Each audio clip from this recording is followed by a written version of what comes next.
everyone, this is Dudz. Welcome to my channel and thank you for subscribing. And if you're new to my channel, thank you for dropping by.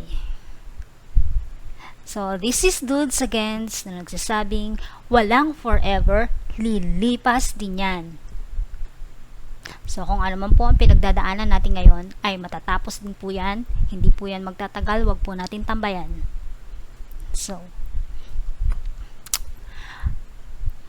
today, nag-practice ako ng mga video intro ko para sa pag-a-apply sa mga ESL companies. At saka, nag-video din ako, nag-shoot din ako ng video intro ko para sa i-update ko yung Upwork profile ko.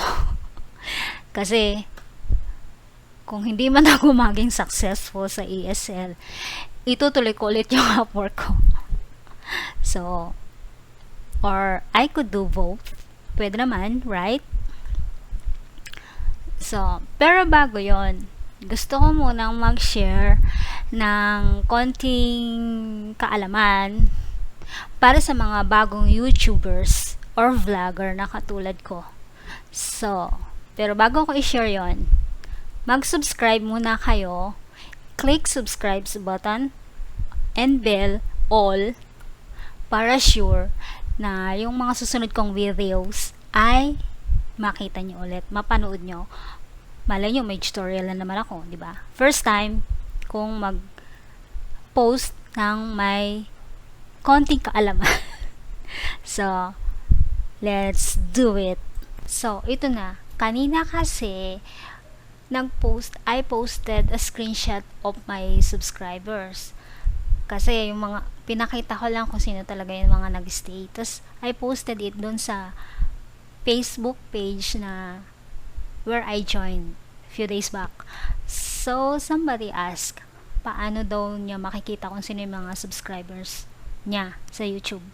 So itong video na to is para dun sa mga new na YouTubers or vloggers na katulad ko na hindi pa nila masyadong kabisado itong YouTube, okay? So, ito na. So, kung gusto nyo makita kung sino talaga yung mga nag-subscribe sa inyo, na mga nangakong magsusubscribe sa YouTube channel nyo, na nakipag-sub to sub kayo, tapos hindi naman pala, dito nyo sila makikita kung nag-subscribe talaga. Okay, so, click mo yon, that part, tapos, punta ka sa YouTube Studio. And then, wait. It will open. Yan. Sandali lang. Medyo mabagal yung internet namin. Or yung laptop ko. I don't know. Which is slow. So, and then, tapos, dapat, wait lang. Bakit ayaw lumabas? Okay. Okay. So, tapos, dapat, nandito ka sa dashboard mo. And then, punta ka dito sa, dito, scroll down mo. Tapos, makikita mo yung recent subscribers. Ayan. And then, i-click mo tong see all. Ito na, makikita mo na lahat kung sino-sino yung mga nag-subscribe sa'yo. Pero, hindi siya automatic na na magka-update. Like, if somebody told you that they're going to subscribe now and then you check it right away, hindi ganon. You have to wait 24 hours, I think, a day or two, bago mag-update itong subscribers list mo. So, kung gusto mo makita kung sino-sino talaga yung mga nag-subscribe sa'yo, for the last 7 days, last 28, mamili ka lang dyan kung asaan mo gusto. Kung gusto mo makita lahat, doon ka sa lifetime.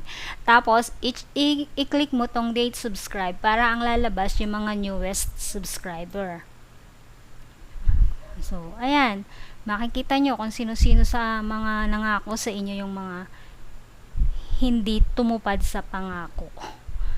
So, that's it, guys. Sana may okay, pero guys, wag tayong magpakanega kung hindi natin makita yung mga nagsabing magsusubscribe. Kasi, meron dito nakasulat na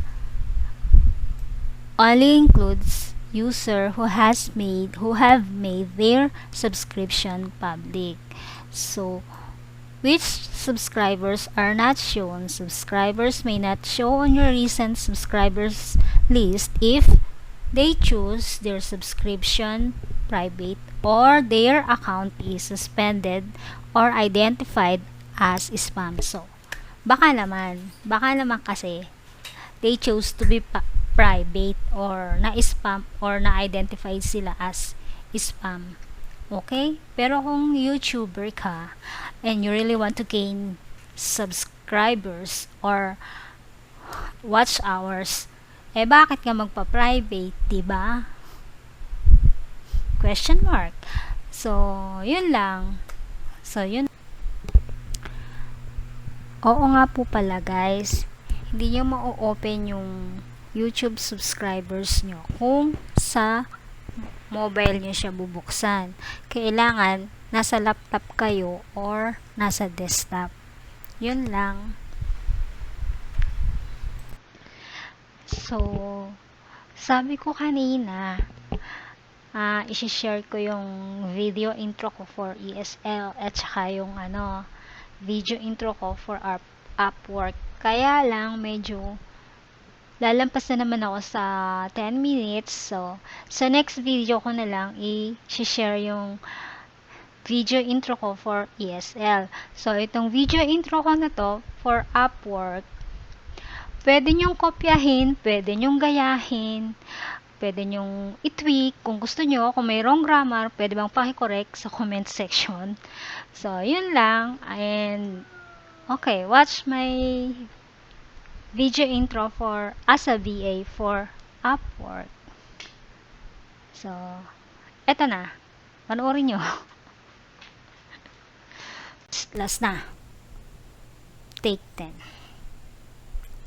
Hello everyone. My name is Ellen, or you can call me Dudz. I am 43 years old, a wife, and a mother. I am a virtual assistant since 2009, holding several positions for different international clients. I have backgrounds in the administrative office, customer service department, and help desk. Being a freelancer for over 10 years has gained me experiences in being organized, reliable, resourceful, and being dependable, which I think are necessary skills and attitude in becoming a successful virtual assistant. Creating and following a systematic schedule in meeting the client's deadline is making my job a lot easier. I would describe myself as a person easy to get along with, who can handle difficult situations and heavy workloads. I have a positive outlook when dealing with rejections and objections because I believe that success results from hard work and learning from failure. Again, this is Dudz, your virtual assistant from the Philippines. Thank you for watching my video. Bye! So, yung text po nung video intro ko for Upwork ay nasa description. Pwede nyo po siyang kopyahin. Okay lang po sa akin. I'm sharing it to you guys para hopefully makakuha din kayo na trabaho. So, that's all. And that's it for today, guys. Please subscribe and see you again on my next vlog. Thank you for watching.